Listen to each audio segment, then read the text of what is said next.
I am so glad you convinced me that the family car should be the Defender 110.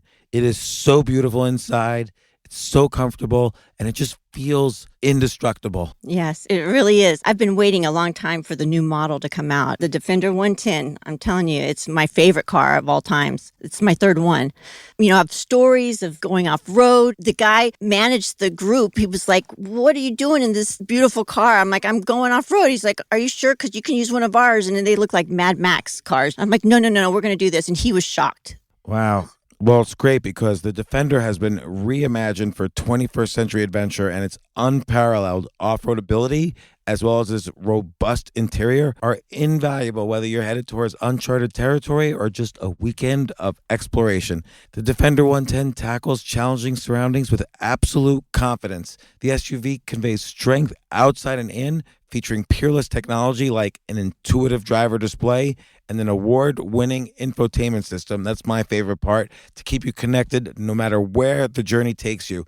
Adventure is unique to everyone, and so is the Defender. Choose from the two-door Defender 90, the four-door Defender 110, or the larger Defender 130 with the ability to seat up to 8 passengers. You'll find uncompromising performance in all three. So pack up and go even further with the Defender 110. Learn more at LandRoverUSA.com/Defender.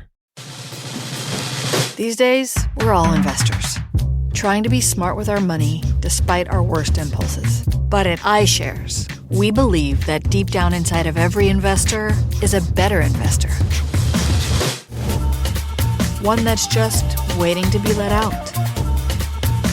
Explore iShares ETFs and insights and let your best investor out. Visit iShares.com for more information. This isn't your average business podcast, and he's not your average host. This is the James Altucher Show.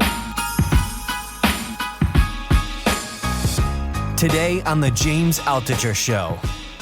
Jocko Willink always surprises. One of my all-time favorite books is Extreme Ownership, how everything you do in life, you have to understand what it means to take full responsibility for it, whether it's good or bad outcomes, and the benefits of having extreme ownership of everything in your life. But today, in fact, he has his first thriller novel coming out. It's called Final Spin.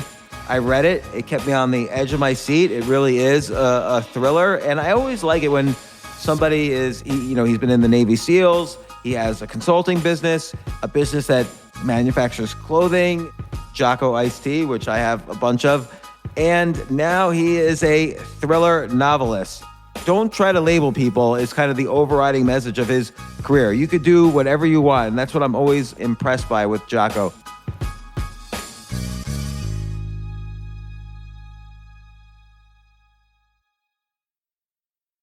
So Jocko, I am so impressed. I didn't even know you were writing a thriller. When I first started this, I thought Final Spin was going to be, a Way of the Warrior Kid kind of book. Like I didn't know, because even the font, the format looks almost like a children's book. But this is a great thriller. Like what brought this on? You're a thriller writer now. You're going to be the next James Patterson. Yeah, I don't know. Well, I can tell you what brought it on is I have a bunch of ideas in my head, and they all are just constantly struggling with each other to see which one gets to get out and get on paper. And this one won the fight. So here it is. Oh my gosh. So this is great. So first off, really good job.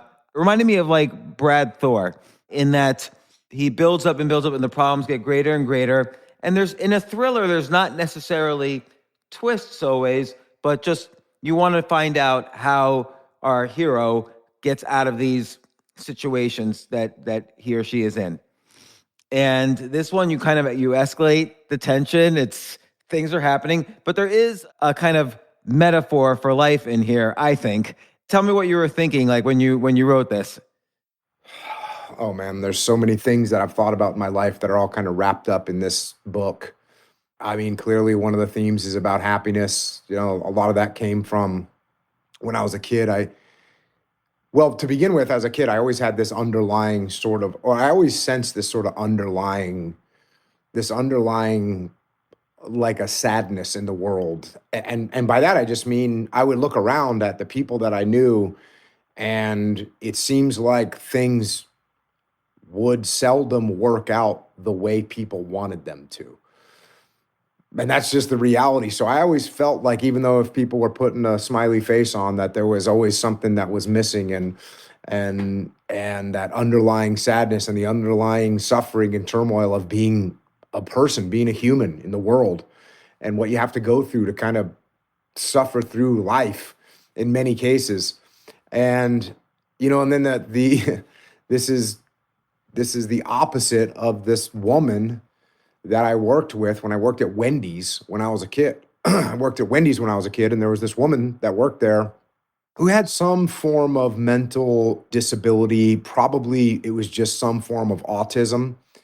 And her name was Jean, and she worked at the Wendy's, and she was in charge of the salad bar, which I guess Wendy's don't even have salad bars anymore, but they used to have a salad bar. And she was obsessed with making sure that the salad bar was squared away, making sure that the pineapple was topped off, make sure that the dressings hadn't spilled onto the area where you put the trays, making sure that the shredded carrots looked good. And it was kind of a weird thing to watch, because she was the ultimate employee, like the best employee that Wendy's has ever had globally. She's the best employee that they ever had. She just loved it. But she wasn't treated very well by people. And I was always, I would try and be nice to her. And I would try and talk to her about other things. And the only thing she ever would want to talk about is the salad bar. I'd say, hey, did you do anything last night? And she'd say, oh, no, I just was thinking about getting the cucumbers cut at a really good pace. And I wanted to make sure that the croutons were all fresh. And that's what she was like. And it seemed like they were it seemed like they were taking advantage of her. But at the same time, she was happy. And she was happier than anybody that I knew, including myself. Do you think she was sort of judging her success by how, was she getting her dopamine hit from a perfect salad bar? Like, were people giving her feedback and encouragement, and she could see the customers were enjoying it? Well, no, that's the sad thing from my perspective. The sad thing is that she wasn't getting any compliments from anybody. In fact, they were a little bit mean to her. But I think that she just thought that was her duty, and she did get some satisfaction and some happiness just by doing her duty, and she was into it. So do you think, I always wonder this, sometimes I see people, I don't know, I'm picture people just driving in a car, like a family, happy. Maybe they have regular jobs, and they're going on some adventure. They're going camping for the weekend. And it just seems, I sometimes wonder, and this is related, are they happy? And is it happier to just accept, and I say the word accept, it might be a wrong word, just the regular day-to-day life, a regular job, simple pleasures. And I feel like this is in particular context with you, but I always call these people civilians. And I feel like you're either a civilian, and for you actually are a non-civilian. But I always feel like people who kind of, go out on their own, do challenging things with their life, which could often have high volatility, could often be very disappointing as well as very satisfying. These are somehow non-civilians. And a lot of us, you in particular, but me and other people who choose to go their own path, you set yourself up for a lot of disappointment and a lot of potential frustration. Do you think the simpler life, the happier? So luckily for me in my consulting business, I work with all kinds of different people. And I think what we're talking about, there's a spectrum of where people are at. And there's some people, you got Jean on one end of the spectrum that she's happy running that salad bar. She's into it. Look, I work with people that are in every business that you can imagine, and they love it. They love their business. They love making deals. They love building houses. They love, putting in electrical conduit into a building. They feel great satisfaction. And that's awesome. I love that. I think that's outstanding. And I work with people like that all the time. The other end of the spectrum is people that have ended up in a situation where they're kind of doing what they want to do. They created their own path like you're talking about. And I think that's good too. So I think in anywhere on that spectrum, you can have people that are truly happy.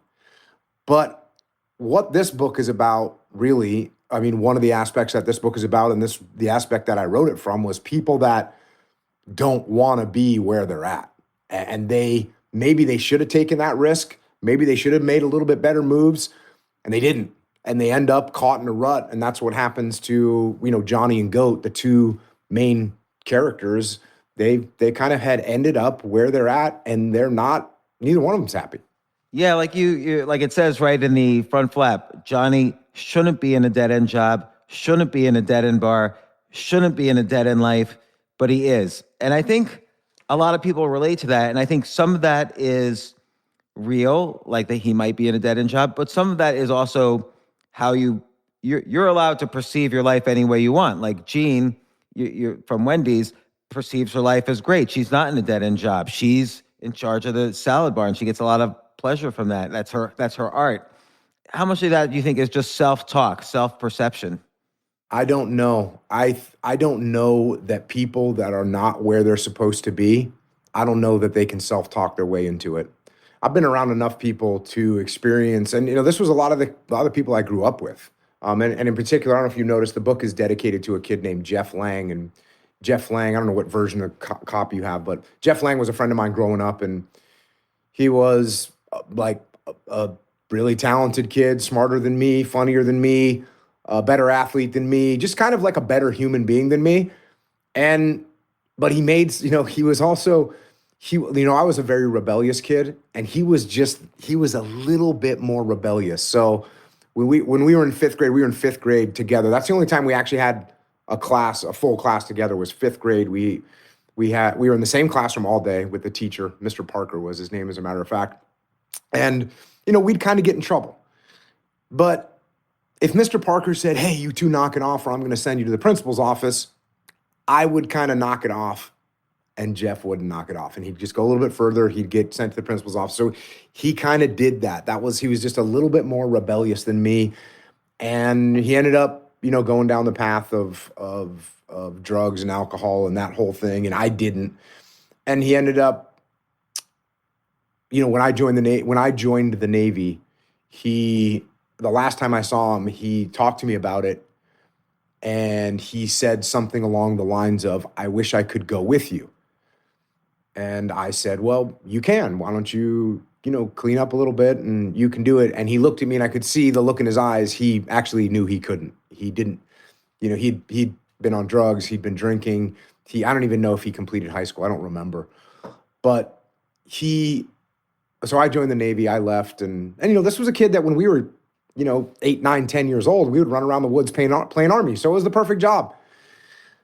So I went in the Navy, and eventually, it was about probably after I'd been in for 6 months, maybe 9 months, I was in SEAL training, and he killed himself. And that always stuck with me because he was such a talented guy. I had a slew of friends that just ended up, they didn't reach their potential. So I think your idea of, look, if you're working at Wendy's and you need to tell yourself that this is fun, and you need to tell yourself that this is good, and you need to tell yourself that you're making a difference. I actually think I'm going to complete my thought by saying I don't think I agree with you, James. But I'm not saying you can bullshit yourself. Mm-hmm. I'm okay. saying because your brain is smarter than your words. Like, your brain knows you're bullshitting yourself. But maybe there is some way to kind of train yourself to be happy with your circumstances. Because I bet CEOs also who they've got everything in life going for them, and they're still miserable. And I feel like, again, maybe self-talk was the wrong word, but there's some way their outlook on life needs to shift, clearly. Yeah, and you know what I think the way their outlook on life needs to shift is just perspective. And this happens to people where some life event happens. What you just brought up, the CEOs that have everything they could ever want and they're miserable. I've absolutely known people like that. I know you have too. But sometimes those people in those situations have a perspective shift, and whether it's someone that they care about gets a disease, someone, or they maybe get a disease, some trauma unfolds on them, and it puts their whole life into perspective, and they realize, here I am mad because James has a bigger jet than I have, and I'm mad about it, and I can't let it go. And then one day something happens where I realize I'm super lucky to be just in the situation that I'm in. You're right. It's a change in perspective. And I wonder, how to tell people how to change that perspective. Sometimes it's a matter of just doing the basics of sleeping well, exercising, eating well, and that's a natural booster of mood and perspective. Other people say you should have some sort of gratitude practice. So there's a variety of these techniques that many people are reluctant to do. They say, okay, after I finally get the bigger jet, then I'll start feeling grateful, because I'm not grateful yet. I'm hungry still. For instance, you've been in war. You've had friends killed, and you've been in very dangerous situations. It's not like you say, boy, I'm dancing to work every day. So what's the perspective you take then? Well, oddly enough, I did dance to work every day and enjoyed the hell out of it. But certainly, to your point, going into combat and losing friends and realizing how lucky we are, that's a perspective shift. And that's why I think a lot of combat veterans, they have that different perspective where we feel an immense amount of gratitude that we got to come home and we get this opportunity to live our lives. So yes, I think that combat does instill gratitude in you as a person. Now, what we have to be careful of, and we see this as well, is combat can also, that gratitude can also come across as another G word, which is guilt, right? Where instead of me feeling gratitude that I got to come home, I feel guilt that I'm the one that got to come home and my friend didn't. So that's a fine line between those two. That's for sure. Did you go through that? I think everyone goes through that. I think I go through that. I think I went through that. I think I still go through it. I absolutely do. You feel horrible and guilty that your friends didn't come home, especially when you're in charge of those guys. It's awful. But I think it's important, and I think what I realized is that guilt is from the way I look at it, that guilt is an insult to them. It's an insult to them. It's like you give me a gift, James, and I throw it back in your face, right? Yeah, that's a good way. I can't have guilt. I need to have gratitude. See, that's a shift in perspective, that you're not bullshitting yourself, but you did have to kind of come up with that logic, and it rings really true that yes, if let's say I was dead but thinking of things, and I saw that you were feeling guilty, then I would think, well, what the heck did I die for? So if he's still having pain about this, but it makes me think, like, obviously you weren't always kind of this natural leader, and now you advise leaders. You have a whole leadership consulting business. What do you think was a pivotal point? And was it when you were in combat where you had a shift there, where you realized, oh, I'm talented at something, and this is going to create some meaning in my life, and help others as well? Yeah, that was just my journey in the military. I was, and I wrote about this in my last book, Leadership Strategy and Tactics. Just the fact that, look, I wasn't that great at anything, James. I wasn't the fastest runner. I wasn't the fastest swimmer. I wasn't the best shot on the team. I wasn't the best athlete. I wasn't the strongest. So what could I do? I had to kind of focus on something that I figured out a little bit about. And what I figured out a little bit about was, how to take a step back, look around, and figure out what to do in tough situations. And I kind of focused on that. And then I focused on the leaders that were around me, the good leaders and the bad leaders, and learning lessons from them. And that was sort of almost by default what I ended up focusing on. And I had that when I was a kid. I had that same sort of thing when I was a kid, where I wasn't the best at anything, but I was pretty good. I had some natural capability of getting people to move in the same direction together.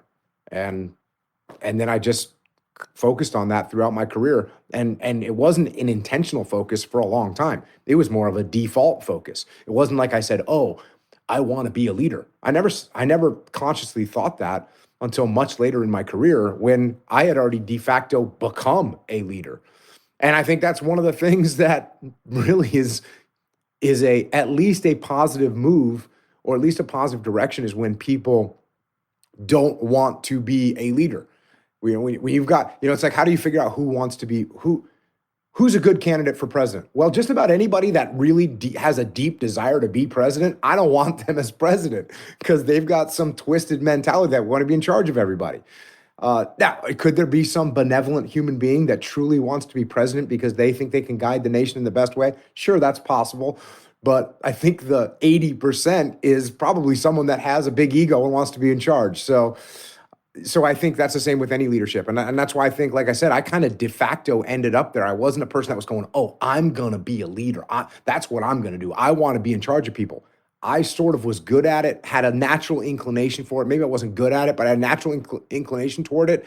And then I found myself in leadership positions just because I would step up and when there was a leadership vacuum, I would kind of step up and make some things happen. And I got good at it over time, or at least better at it. And that's kind of how I ended up here.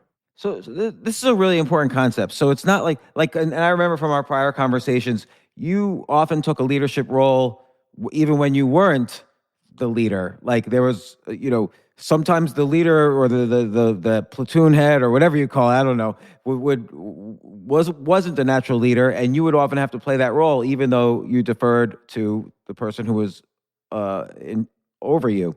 And so I wonder if, in general, to achieve X in life, you have to basically start acting like X times 2, meaning you have to act even beyond what it is you want. So I'll think of a simple example. Let's say you want to be the best at bowling in your local bowling league.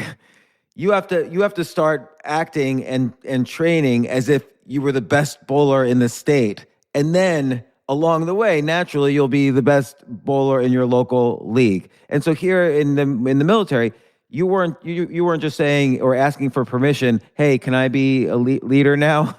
You were acting beyond that. Like you were assuming already that you were the leader of even the people who were leading you. And that naturally then the title came to you because you were already acting past that. Yeah, perhaps, except for this was all, quite frankly, very unconscious to me. Mm-hmm. Very unconscious to me. I wouldn't think to myself, I want to be a leader. What I think to myself is, oh, no one knows what to do right now. I do. I need to tell everybody.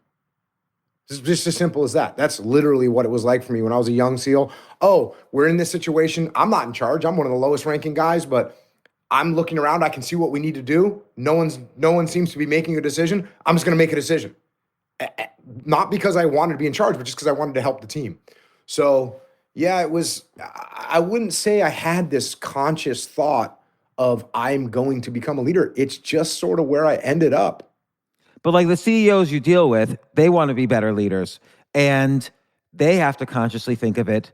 And they can't just think of, oh, how can I be a better leader here? They really have to go beyond what they've been doing. They're already technically the leader of their company, but They have to kind of achieve beyond what they had even dreamed of in order to just be better at what they're doing now. Well, yeah, and specifically, now we're getting into some specifics here. I work with leaders all the time that are leaders because they've been placed in that position, and they've been placed in that position usually for pretty good reasons in the civilian sector. And so they're in these positions, and they could use their authority and their rank to impose their will on people, but that's not effective leadership. And so, yes, they want to actually move beyond a situation where they need to impose their will on people. They want to move to a point where they have a team that the team is acting the way the team is supposed to act and moving in the right direction with very little, if any, guidance from the leader. And that's the optimal leadership. The best operations that I led as a leader, I didn't say anything. I barely had to do anything because my team all understood what the mission is, why they were doing the mission, what the goal was, what the end state was, how to make decisions, how to lead their small elements in support of the broad strategic goal. I barely had to do anything. That's the ideal that I always strive for. And I feel like you just said those items in order. So what the mission is and why this mission is important. It seems like that's a key thing. So at any given point when they're doubting the mission or they forget the goal or they misunderstand the goal, as long as they know why, it seems like you could build everything from that.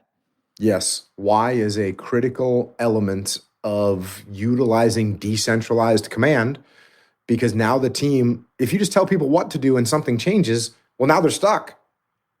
You know, if I tell you to assault a building from the north and you go from the north and there's a big obstacle in the way, well, what are you going to do now?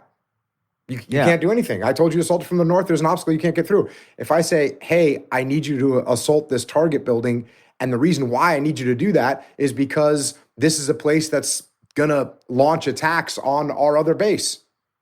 And I need them to be stopped. And you go, okay, you attack from the north. There's an obstacle. You say, hey, we're going to move around. We're going to attack it from the west. You figure it out on your own because you know why you're doing it. Was it important to you? Did you know naturally, like, okay, I need to tell people why we're doing these things. I need to give them motivation. Yes. That was pretty natural for me. And it wasn't even natural for me. It was learned because I had bad leaders that wouldn't tell us why.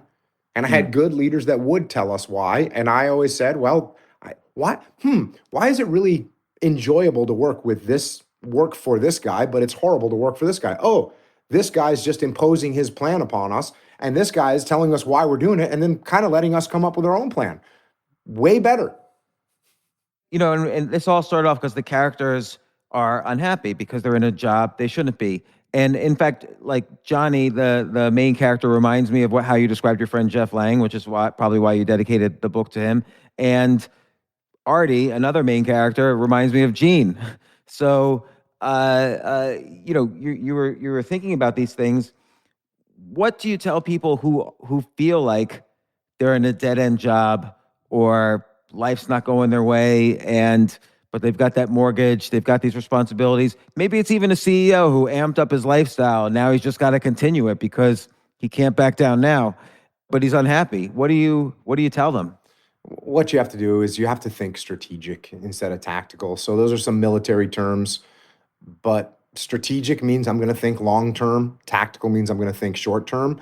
And what you have to do is you have to think long term. You have to think, okay, I'm in this job. I don't really like it right now. And if you just pay attention to the fact that you don't like your job right now, and every day you just sit there and complain about the job that you don't like today, that's just a short-term viewpoint. It's a tactical viewpoint. What you should be thinking is, okay, in 2 years, in 3 years, what can I do today that's going to start moving me in a direction where in 2 or 3 years I can move away from this job and get myself into a better situation? And there's always progress to be made. But unfortunately, we spend a lot of time just thinking about what's right in front of us, and we don't think about the source of the problem. We just think of the problem that we're dealing with. Oh, this job sucks. Well, how am I going to get out of this job in 2 years? Because it might take 2 years to get out of a job. And if you have that kind of hope in your life, if you at least know, hey, I can get out of here. I have a plan. And it's going to be a tough plan, but I know I can execute it. If you have that, as far as I'm concerned, that's all you need. So what's an example plan? Like what would be something you suggest to people, or what have you seen people do? Oh, well, I talk to people all the time that have some career that they're in that they don't like for whatever reason. Maybe they don't like the way they have to interact with people. Maybe they don't interact with people enough. Maybe they don't feel like there's a long-term benefit for humanity with what they're doing, and they want to do something that's more beneficial. Maybe they're feeling like it's a job where they don't have any time for their family. So whatever it is, whatever they figure out, they say, I just want to get out of this. Okay, well, let's come up with a plan on how to do it. Does that mean maybe you have to go to night school? Does that mean maybe you have to figure out some other skill set and go to school on the weekends for 2 years? There's all kinds of ways, but you have to come up with a plan. Do you want to just go in and quit your job? No, because now I can't feed my kids. So I'm going to have to probably work hard for the next 2 years to set up something where I can move in a different direction.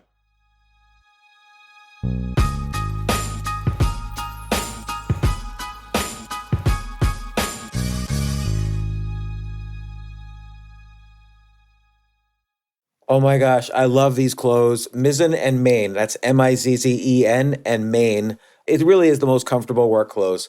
Travel clothes. I had to travel this whole week. I'm traveling for a week and a half, and I just took Mizzen and Main clothes with me.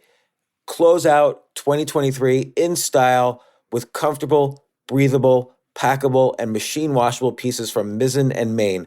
As you wrap up your year-end goals, enjoy a Mizzen and Main dress shirt that you can wear confidently. I like that they've very, very just nice, solid colors. I don't really like to get all fancy in patterns and everything, although they do have some pattern shirts, but very comfortable clothes, stretchable pants. It's just super comfortable, but they look professional, and you can wear them casually or professionally. I like some of their flannel shirts or untuck shirts. I love untuck. I never tuck in. So again, whether you're shopping for a special someone or giving yourself the gift you really want, I just buy myself gifts. Mizzen and Main is the perfect gift for any guy who works, travels, and or cares about looking and feeling great. As you could tell by my many photos across the internet, I care about looking fantastic. I'm practically a model. And let's be honest, every guy loves to look great. So again, shop now at mizzenandmain.com and save 20% when you spend $130 or more using promo code James. That's promo code James at Mizzen and Main, Mizzen and Main.com.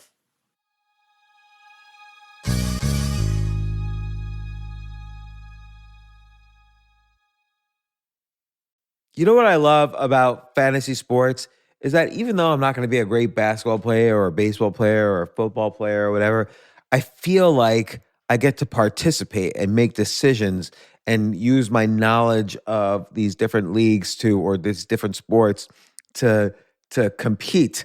So it's like I can pick my team or I can pick my favorite players and I could use my knowledge to make predictions and maybe even make money. So with the basketball season here, you can now pick combo projections across football and basketball from the Specials League on Prize Picks. This is a league created specifically for combo projections that include two or more players from different sports or leagues. Want to play alongside some of Prize Picks' favorite players like rapper Meek Mill and comedian Andrew Schultz, who's also been a guest on this podcast, and I've been a guest on his? You can now find community plays under the promos tab of the app to view entries for some of the biggest names in the Prize Picks community each week. Look, Prize Picks even offers a reboot policy so that your entries stay in play even if one of your players gets injured. For football and basketball games, if you have a player who exits the game in the first half and does not return in the second, that player is rebooted. Prize Picks is the only daily fantasy sports platform with an injury insurance policy. What? So I love playing it. I love anywhere where I can use analytical ability with my interests to demonstrate some skill and maybe make some money. And I like the game-like aspect. I do wish they had chess as a category on prizepicks.com, but I'll settle for what they've got. Maybe I should make my own fantasy chess league. But in any case, I love Prize Picks. Go to prizepicks.com/James. Use code James for a first deposit match up to $100. That's the easiest $100 you're ever going to make. So that's prizepicks.com/James and use code James. Daily fantasy sports made easy.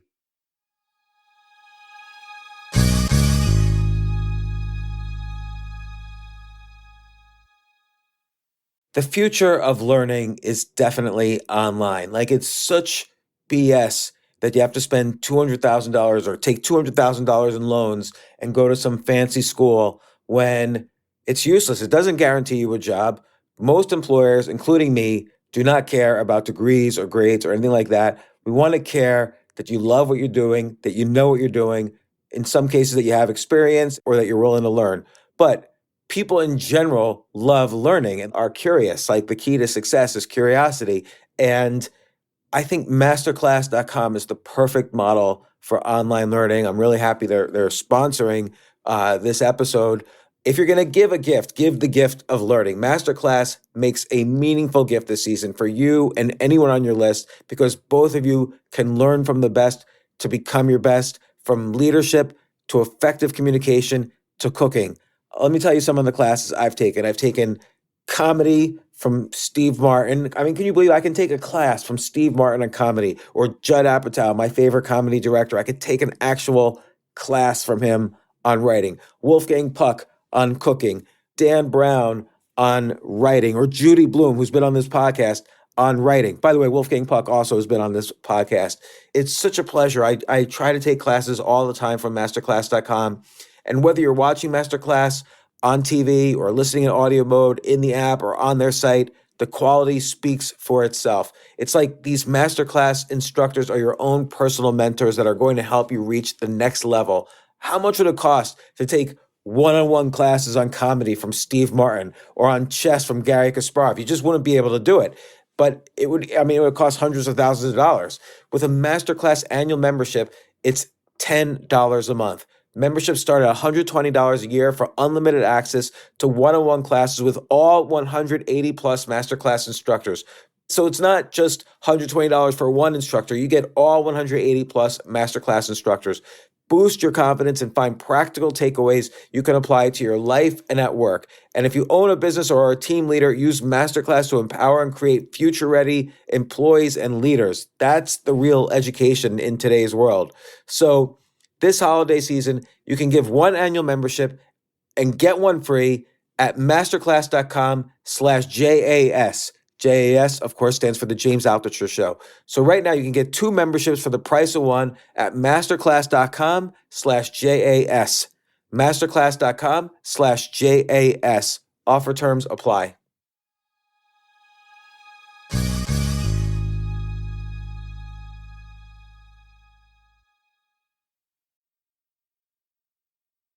I noticed with the main character in this book, and in part because the character has to do things, he has to find some meaning, but he starts off with the dead-end job. His brother's got an even more dead-end job, but things are changing.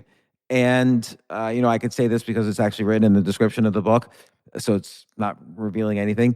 But he has to take action to make all of them. He thinks it's because he wants to make his brother happy, but really it's also maybe giving him meaning in life outside of his dead-end job.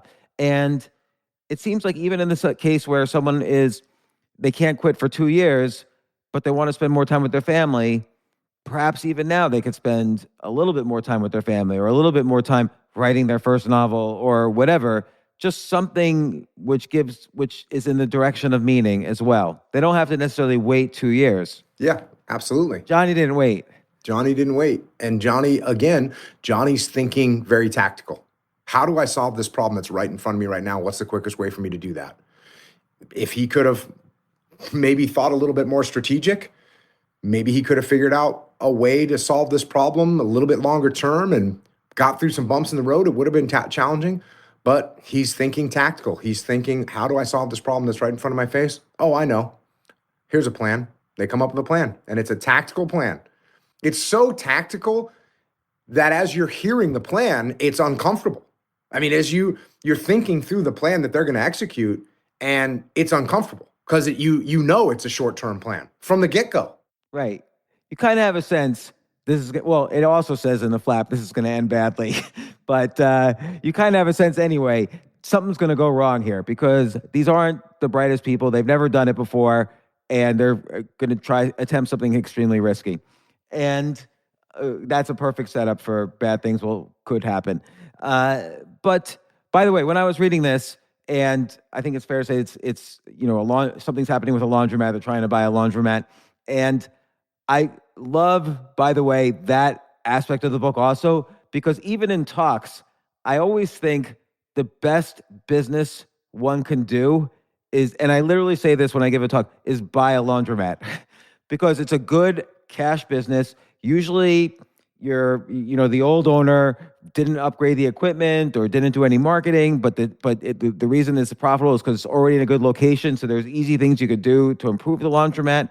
Then as you increase cash flow, you could buy more laundromats. Like I was already thinking everything out for Artie here, like how he could build like a 20 laundromat chain and then sell it to a bigger chain and make millions of dollars. Like this is my favorite straightforward example of what's called a roll-up in business. And laundromats are perfect because it doesn't matter if it's the apocalypse, people need to do their laundry. And it's never going away. In the pandemic, laundromats were open. So a great business.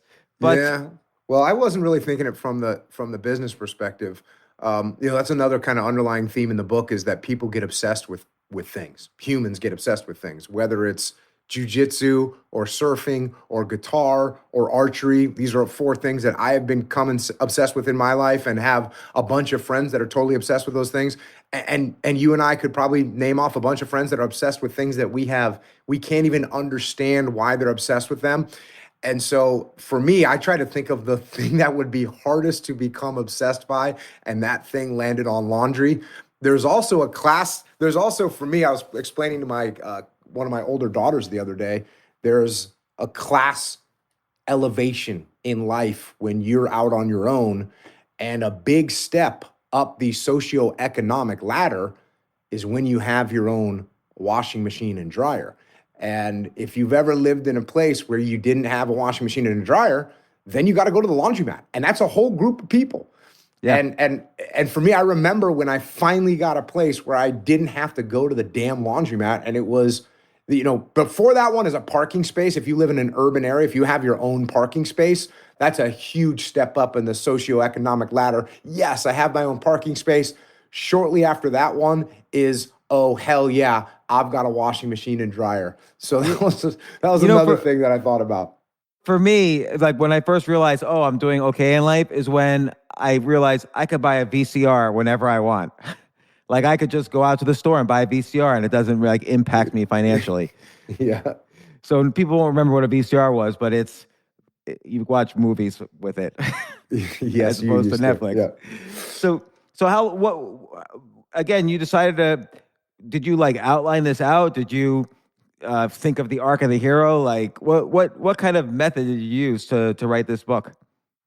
I thought of the characters first, because these are all people that I've kind of known. Everyone in there, everyone from Gerald Lundstrom, the night manager, who's just a total jerk.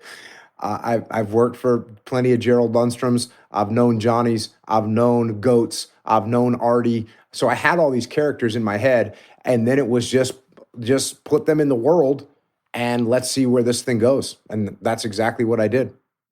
So it's interesting because, again, these characters model perfectly some prior characters in your life, or maybe in some cases it was a combination of people. Yep. But I think that's a really powerful technique, because you could always ask in your mind the mental image you have of this character, hey, what would you do here in this situation?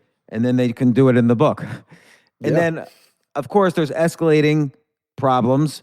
And, but one thing that's interesting, I think we've seen in the past, like 20 years, at least on TV, like with The Sopranos, Breaking Bad, Mad Men, we've seen people who do bad things. We're sympathetic for them. They're the heroes.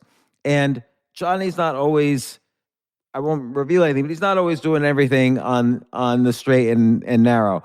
But no matter what, we have sympathy and love for this character. And I don't think before 20 years ago, we really saw much of that. Like, again, The Sopranos, Tony Soprano's going around killing people left and right, beating people up, cheating on his wife. And somehow or other, we love Tony Soprano. And the same thing with Breaking Bad and Mad Men and all those. What do you think it is that makes these characters appealing and allows us to have sympathy for them? Maybe it is the fact that they are going for meaning in their lives when everybody else just seems like falling asleep on the job. Yeah, and I think that most people recognize that they recognize some of these characters in themselves, right? They recognize, just as you were talking about that, there's some of my childhood, my youth wrapped up in both Johnny and Goat. And I thought about, we did really dumb things, just dumb things, and made dumb decisions. And so when they're talking about how they're going to get this money, for them to come up with that plan, hey, when I was 19 or 20 years old, I a little younger than that, actually, because once I joined the Navy, I was trying to stay out of trouble. But when I was younger, it was like, if someone came up with a wazoo plan like that, hey, I think we can pull it off. Let's rock and roll. And I think that everybody kind of recognizes, number one, they probably could have made these errors in their life at some point. And number two, I think there's, these flawed characters. I think everyone's flawed. And I think that people can relate more to flawed characters. Why is Batman more popular than Superman, right? Superman's not a flawed character. He's perfect. Batman's flawed. Batman's got psychological issues. And so people relate more to Batman than they do to Superman. Like, was it, you mentioned with like Jeff Lang was a little bit more rebellious than you in all these different situations. Was there ever a point, though, where the decisions you were making could quite possibly have tipped too far and you wouldn't be where you are right now? Absolutely. Yep. Like, what was the Absolutely. situation? Oh, I mean, I was in big fights, growing up, getting in big fights with other groups of kids, and just doing stuff, stupid stuff, vandalism, breaking things, just really dumb, stupid, immature things. That's the kind of thing that, hey, you get rolled up one time, you get arrested, you got something on your record, all of a sudden you can't get whatever you can't get. Maybe you can't get into the Navy. I mean, it's difficult to get in the military. Maybe I couldn't have gotten in the military if I'd gotten arrested for something or done something stupid. And next thing you know, there I am, and now I'm going down this other path. And again, the best thing that happened to me was I joined the military because it ripped me out of that situation and put me where all of a sudden I had a positive goal. I had a positive place to put this energy that I had, which I'm a young, testosterone filled, borderline just Neanderthal caveman, Cro-Magnon human. So I've got all this stuff. You give me a stick and I'm going to pick it up and try and break something. It's just a young kid with too much aggression. And as soon as I got in the military, all that aggression became very focused. Okay, here's what you need to do. And by the way, they recruit kids like me. That's what the military, that's what giant swaths, that's what some parts of the military are.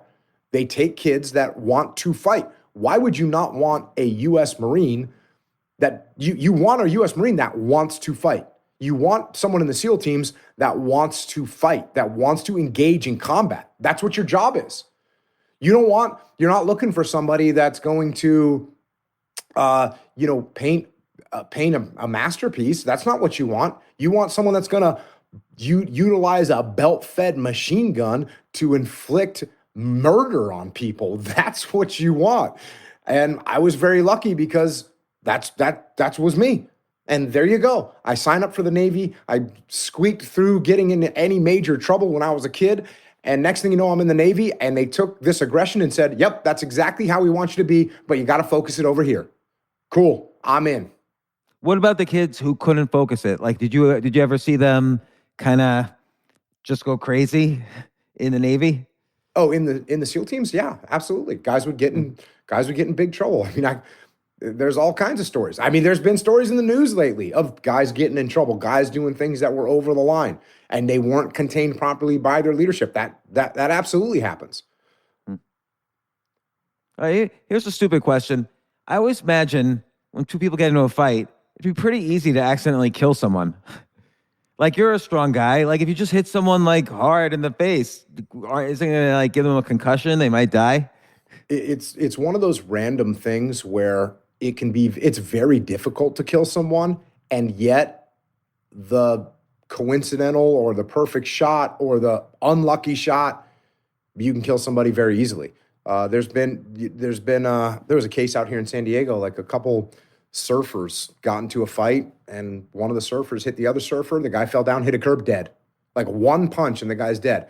Then you go watch another fight, or you can watch someone get, stomped by a bull or thrown out of a window, and they walk away. So it's the same thing in combat. Some people in combat, they can get shot, they can get blown up, and they literally walk away from it. Some people catch a tiny piece of fragmentation and it kills them. So the human body is very fickle in the way it operates. Now, that's why I don't get into fights, really. I don't want to kill anybody because, my strength could be beyond what I think it is. But so what do you think what's going on right now? Like, is the country like doomed? I don't think the country is doomed. I think that what we need to recognize that there is division, and the division is being propelled by forces, by some external forces, some internal forces. And it's because it creates the outcome that some people want. So if you're in media or social media, what I want you to do is I want you to click on my headline. The way I get you to click on my headline is by making you angry or by making you polarized. That's how no one clicks on a bland headline. So we're not seeing any bland headlines. So the media and social media, emotional media, as I like to call the combination of those two, it's just emotions. They're just playing off of emotions. So we have their desire is to polarize us. But beyond that, even though, because it's led us to where we are now as a country, as even in terms of our political decision making now, like, we have this supply chain disaster where somehow or other, there's so many things now. I usually understand why things are happening, I feel.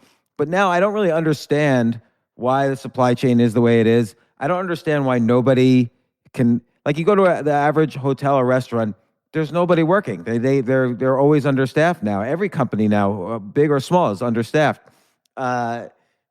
China, Taiwan, China's probably going to invade Taiwan, and something bad's going to happen. And is there cause for optimism, or are we starting to head? Has social media taken us over some hump that we can't return from? No, I don't think so. And I think we'll return. And I think that people see the results of things. And I think there's a pendulum that swings back and forth, with the recent you had Joe Biden win the election, and that's, a swing in one direction. And then you look to what just happened in the local elections in Virginia, came close in New Jersey. So you can see the pendulum swinging back. And I think that's what usually happens, is these pendulums swing back and forth from the left to the right. And I think that because most people are in the middle. Yeah. And so you get the extremists on either side yelling and screaming, and they're the ones that are the most on social media. But I think most normal humans, they just want, stability, and they want things to be more normal. So I think we just saw some of that stuff happen in Virginia, and I think we'll see a little bit more of the midterm elections. There'll be a little bit more conservative on the midterm elections, and maybe for a little while it'll swing in that direction, and eventually it'll be a little bit too conservative, and it'll start to swim back. Yeah. So what's happening with this supply chain stuff? Like I was saying, you probably could look out your window and see all the boats lining up to get into California. Well, what's been interesting for me is, so one of the companies that I own, we manufacture clothing and some equipment. Got a whole bunch of Jocko tea downstairs. Right on. So including tea. So, but making boots, making jeans, making cotton t-shirts, we make all of this equipment, and we make it all in America. So we've been committed to making all in America for years. From the dirt to the shirt, it's completely made in America. So we've known about the supply chain, and we track our supply chain very carefully, and we have been for a long time. A normal company goes, oh, what's the cheapest price? Cool. Get it from China, get it from Pakistan, whatever. It's all good. People weren't paying attention to the supply chain like we were. And so we were very lucky because we saw the indications of the supply chain issues very early on. And so we were able to get ahead of it. So what is the result going to be? I think that a lot more people are going to do what my company Origin does, which is they're going to source a lot more of their raw materials in America. And I think that a lot of manufacturing, we've been bringing manufacturing back to America. We're bringing more back. I mean, it's awesome, James. We have been literally going overseas, buying manufacturing equipment and bringing it back to America. That's what we've been doing. It's awesome. We're training people on how to utilize the equipment, and then we're making stuff here. So I think we're going to see a real rebirth of manufacturing in America in the next, 2 to 5 years. I agree, if we can survive the 2 to 5 years, because still, like, all our food is like packaged in China, and all our antibiotics are made in China. We discover them here, we make them in China. So, like, it's kind of insane. Like, it was insane early on in 2020 when you started to realize how much, like, 99% of American industry came from China. And now we're seeing the ramifications of that as people are coming out of the economic lockdowns. They want things, and they're not here. Yeah. And I wonder if, there's worries like, will this bleed into the stores so that you can't get the food you want or whatever? Yeah, I think some of it will bleed in the stores, but don't forget that America does have the capabilities for this stuff. I mean, America's just got a vast ability and capability to create raw materials. We need to bring back some of the manufacturing that we've lost. We've lost the ability to manufacture some things. But here's what the difference is. When we were making things in America, when we started making things in America, we were told over and over again, you can't do that here. Well, you cannot do it here. You cannot have a factory in America to sew shirts or jeans. It doesn't work. It's going to be way too much. We don't have the skills, the whole 9 yards. And the reason that was basically the best I can deduce, that's just been propaganda from the big corporations that would rather be able to make a pair of jeans in China for $7 rather than paying $13 to make them here in America. And they wanted to save, that $6. And so they just said, no, we can't do it here. It's impossible. It's impossible. And we realized very quickly it's absolutely possible. And not only is it possible, it's in some cases it's more efficient because we can do our whole design, engineering, and production right here in the same building. Whereas when you do get something made in China, you got to send it there, send it back, and then they got to ship it over here. It takes 6 weeks. It's just a real problem. So I think that the prices are going to be driven up. I mean, right now it costs something like $25,000 or $30,000 to get a container sent over here from China. It used to be $5,000 or $6,000 to get a container sent over here from China. So this is going to start to open up opportunities for Americans to build, to create, to produce things and manufacture things in America. I think it's going to end up being a net positive. To your point, might we have a little downtick and might have to go through some shortages in the meantime as we get through this kind of trough where we are still relying on things that are overseas? Yeah, we'll see some shortages. I'm sure we're going to see some bare shelves for a while, but I think in the long run, I think it's going to be beneficial for America when we become a little bit more independent and self-reliant. Yeah, I agree. So, Jocko, what's next after Final Spin? With your novel. What are you going to write another novel? Are you going to come up with a Navy SEAL detective? He's been thrown out of the Navy SEALs. Now he wanders the country, town to town. Always just wants peace in his life, but there's always solving some poor lass's problem. Yeah, I think a lot of people, when they heard I was writing a novel, they were immediately thinking I was going to write about the ex-Navy SEAL detective, as you just said, roaming the world, wanting peace, but can't Jack find Reacher. it. Yeah, just all day long, right? And I don't know. I feel like that part of my life, I lived it, and I enjoy a little bit more exploring other realms that I've brushed up against, but maybe that I haven't actually lived myself. And so is that what you're are you gonna keep writing novels? Yeah. Like I said, I got so many ideas in my head, so many stories in my head, and it's just a matter of deciphering and deducing which one of those is gonna come to the surface and I'm gonna actually write about. And what would you do? Like wake up a little early every morning and write? Or like did you have a daily goal, 3 pages a day? 1,000 words a day. Takes me about an hour. Well, this is such a great job, Jocko. I was really surprised and impressed. It's not a kid's book, which is your other prior works of fiction. This is your first thriller novel, and it's great. It's really a great job, and I'm sure it's going to do well. And are you have any other nonfiction books in store? I do have another nonfiction that'll be coming out probably in about a year and a half. What's that about? It's about leadership.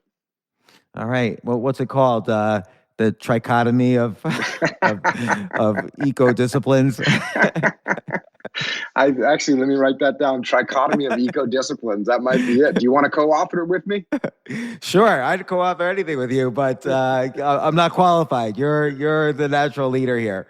So that is excellent. That is an excellent title off the top of your head. The trichotomy of eco disciplines. I love it.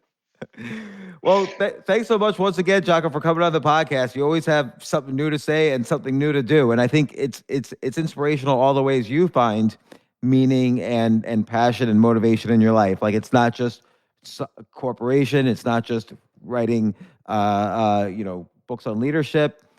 You've not written kids' books. You've written this novel. I'm sure anybody. What would you say to someone who keeps saying, "Oh, once I retire, I'll write my novel"?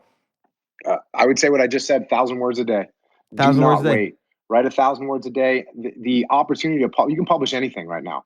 You could publish anything. You can go on Amazon or whatever, and you can do a print on demand. There's almost no upfront investment to publish something, write something. So just try and get it out there. If you got something that's percolating around in your head, get it out.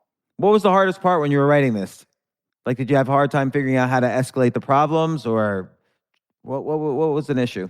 To me, writing is just it's just manual labor. The ideas are in my head. I know what I'm going to write. I know the words. I can see them on the page. It's just I have to get them on the page. It's just manual labor. It's not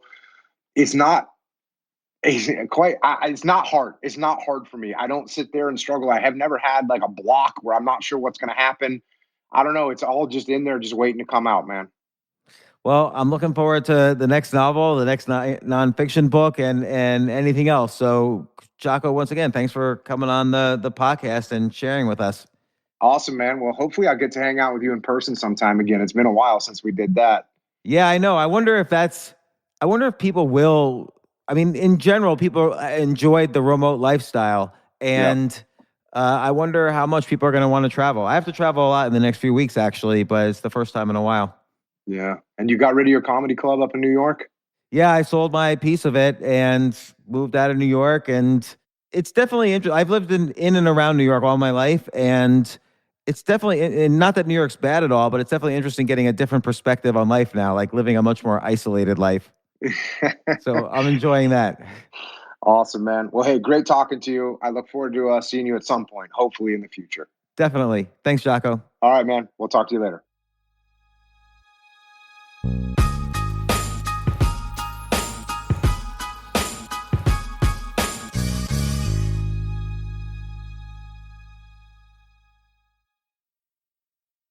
Entresto, sacubitril valsartan tablets, is the #1 heart failure brand prescribed by cardiologists and has helped over 1 million people with heart failure.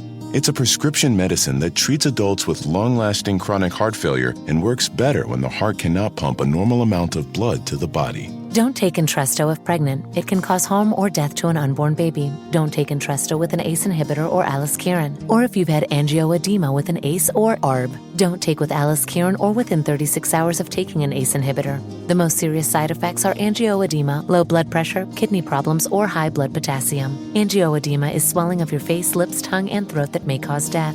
If it causes difficulty breathing, get emergency help. Ask your doctor about Entresto. To learn more, visit support.entresto.com or call 833-446-6699. For pricing, visit Entresto.com/cost. If you can't afford your medication, Novartis may be able to help.